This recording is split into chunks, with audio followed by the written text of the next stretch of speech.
이분이 지방 재배치 수술을 딴 병원 사병원에서 받으셨고요. 지방을 제거를 하셨나 봐요. 제거한 다음에 눈 아래에다가 캥하니까 지방과 그리고 녹지 않은 필러를 주입을 했어요. 캥한 데는 좋아졌지만 여기가 볼록하게 울퉁불퉁하게 튀어나왔어요. 여기는 이식한 지방과 그 필러들 때문에 있습니다. 안 녹는 필러를 마셨더라고요. 또 중요한 것은 다크서클은 그대로 남아있어요. 그럼 저는 어떻게 수술했을까? 똑같이 지방 재배치 수술을 했죠. 똑같은 지방 재배치가 아니죠. 그전에 지방 제거 수술 받았으니까 결막을 통해서 다시 수술 받았습니다. 여기 보이시는 이물질들을 보시면 지방은 양이 되게 조금 남아 있더라고, 수술할 때 보니까. 나머지 이식한 지방과 이물질들이 이렇게 덩어리가 이렇게 있더라고요. 이렇게 자기 눈 지방이 아니고요. 눈 지방은 이 작은 양만 남아 있더라고요. 이렇게 조금 양을 다 제거해서 저 위에다가 그냥 지방 이식하고 필러를 채워놨어요. 웃을 때마다 울퉁불퉁한 거예요. 제일 중요한 것은 이물질을 제거를 해야 돼요. 제거하고 남아있는 지방을 재배치를 할 거예요. 근데 양쪽 지방이 남아있는 것이 비대칭으로 한쪽이 좀 더 많은데 모자라더라고요. 그래서 재배치는 지방에다가 지방 이식을 다 추가를 해드리고요. 그리고 이 다크서클 부위에는 컨실러로 살짝 깔아줬어요.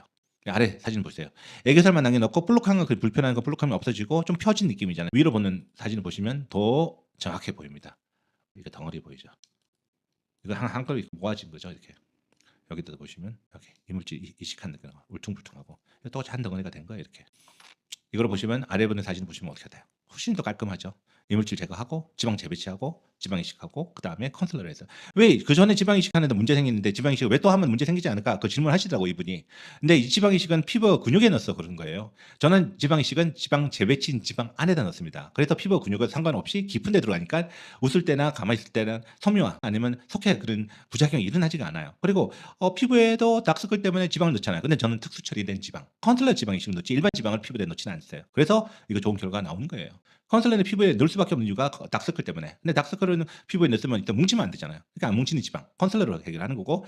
그래서 이렇게 수술을 했습니다. 웃는 모습 보세요. 확실하게 울퉁불퉁한 거 보이시죠?